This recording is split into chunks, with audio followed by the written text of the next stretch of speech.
India versus south Africa test പരമ്പരയിലെ രണ്ടാമത്തെ മത്സരം എന്താണെങ്കിലും കഴിഞ്ഞ ടെസ്റ്റ് നമുക്കൊരു പരാജയമായിരുന്നു. അപ്പോൾ ലാസ്റ്റ് 3 ഡേയ്സിലൊന്നും വീഡിയോ ചെയ്യാൻ പറ്റിയില്ല, കുറച്ച് തിരക്കിലായി പോയി. പിന്നെ ആണെങ്കിൽ ആ ഒരു ടൈമൊക്കെ കഴിഞ്ഞതുകൊണ്ടാണ് പിന്നെ വീഡിയോ ചെയ്യാതിരുന്നത്.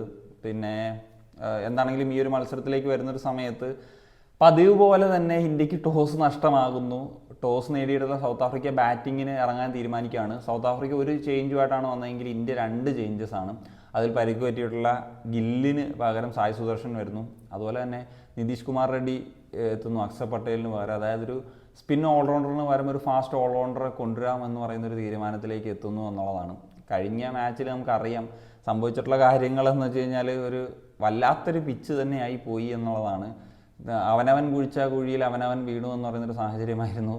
എന്താണെങ്കിലും ഇന്നത്തെ മത്സരത്തിലേക്ക് വരുമ്പോഴത്തേക്കും കഴിഞ്ഞ മത്സരത്തിലെ പോലെ 2.5 ദിവസം കൊണ്ടൊന്നും തീരാനുള്ള സാധ്യതകൾ കാണുന്നില്ല.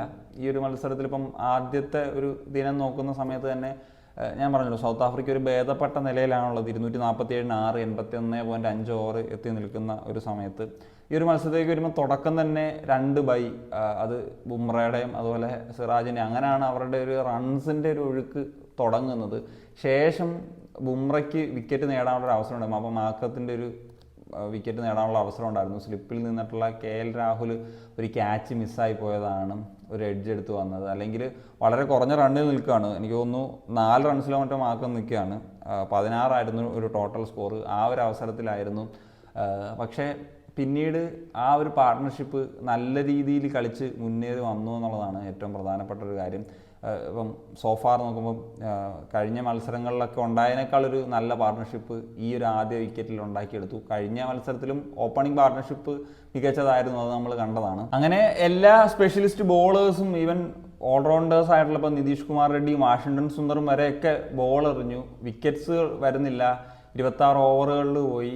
ഇപ്പോൾ വാഷിംഗ്ടൺ സുന്ദർ ലാസ്റ്റ് മാച്ചിൽ ബോൾ കൊണ്ട് അദ്ദേഹത്തെ അധികം ഉപയോഗിച്ചിരുന്നില്ല. പക്ഷേ ഇന്നത്തെ മത്സരത്തിൽ 14ഓളം ഓവറുകളൊക്കെ എറിഞ്ഞു.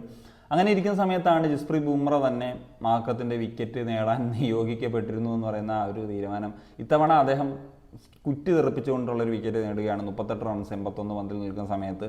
അതും ഫസ്റ്റ് സെഷൻ്റെ അവസാനത്തെ ഒരു ഓവറാണ്. അത് കഴിഞ്ഞ് തുടങ്ങിയ അടുത്ത സെഷനിൽ കുൽദീപ് യാദവ് എറിയാൻ വന്നു. അഗെയിൻ റിക്കൾട്ടൻ്റെ വിക്കറ്റ് കൂടി എടുക്കുന്നു.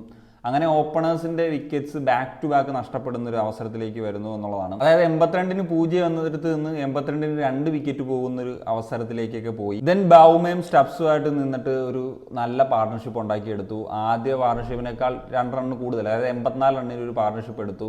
പിന്നീട് ബൗമയുടെ ഒരു വിക്കറ്റ് നഷ്ടമാക്കുന്നത് ജഡേജയാണ്. ജഡേജയുടെ ഒരു ഓവറിൽ ജയ്സ്വാളിൻ്റെ ഒരു ക്യാച്ചാണ്. അങ്ങനെയാണ് 92 പന്തിൽ 41 റൺസ് എടുത്തിട്ടുള്ള ആ ബൗമ ഔട്ടാകുന്നത്. പിന്നെ കുൽദീപ് വന്ന് സ്റ്റെപ്സിൻ്റെയും മൾഡറിൻ്റെയും വിക്കറ്റ് ബാക്ക് ടു ബാക്ക് ഒക്കെ ഇടുന്ന ഒരു സാഹചര്യത്തിലേക്ക് വന്നു. അങ്ങനെ 5 വിക്കറ്റുകൾ നഷ്ടമായി. പിന്നെ ഡിസോസിയും മുത്തുസ്വാമിയും കൂടി ഒരു പാർട്ട്ണർഷിപ്പൊക്കെ ബിൽഡ് ചെയ്തുകൊണ്ട് വന്നതാണ്. അപ്പം സിറാജ് ഭായ് വന്നിട്ട് ഒരു ബോൾ എറിഞ്ഞു. ഉഗ്രൻ ബോളാണ് അത്, ഒരു ഉഗ്രൻ ക്യാച്ച് കൂടിയാണ് ഋഷഭ് പന്ത് വിക്കറ്റ് കീപ്പറായിട്ടുള്ള താരത്തിൻ്റെ. അങ്ങനെയാണ് പിന്നെ 247-ന് 6 എന്ന് പറയുന്നൊരു നിലയിൽ ഈ ഒരു മത്സരം അവസാനിക്കുന്ന തലത്തിലേക്ക് പോയത്. ഇന്ന് മികച്ച ബോളിംഗ് പെർഫോമൻസ് നടത്തിയുള്ള താരം കുൽദീപ് യാദവാണ്. കുൽദീപ് യാദവ് 3 വിക്കറ്റുകൾ നേടി. ജസ്പ്രീത് ബുംറയും സിറാജും ജഡേജയും ഓരോ വിക്കറ്റുകൾ വീതം നേടി. ഇപ്പം സൗത്ത് ആഫ്രിക്കൻ ബാറ്റേഴ്സൊക്കെ ആണെങ്കിൽ നമുക്ക് നോക്കുകയാണെങ്കിൽ മിക്ക താരങ്ങളും ഒരു തരത്തിൽ ഒരു average performance. Markram 38, Rickelton 35, Stubbs 49, Bavuma 41, de Zorzi 28, Mulder 13, അതുപോലെ ആ ഒരു ഇപ്പം മുത്തുസ്വാമി 25 നോട്ട് ഔട്ട് ഒക്കെ ആയിട്ട് നിൽക്കുന്നൊരു സാഹചര്യമാണ് ഉള്ളത്. സോ നമുക്ക് രണ്ടാമത്തെ ദിവസത്തിലേക്ക് പോകാം. ഇന്ത്യക്ക് എറിഞ്ഞിടാൻ സാധിക്കുമോ? ഇനിയൊരു 300 റൺസ് കടക്കുന്നതിന് മുമ്പ് ഇനി 4 വിക്കറ്റുകൾ പോകുമോ? ഇങ്ങനെയൊക്കെയുള്ള കാര്യങ്ങൾ നമുക്ക് കാത്തിരുന്ന് കാണാം. That's the case. അപ്പം നിങ്ങളുടെ ഒപ്പീനിയൻസ് തീർച്ചയായിട്ടും അവസാനിക്കാൻ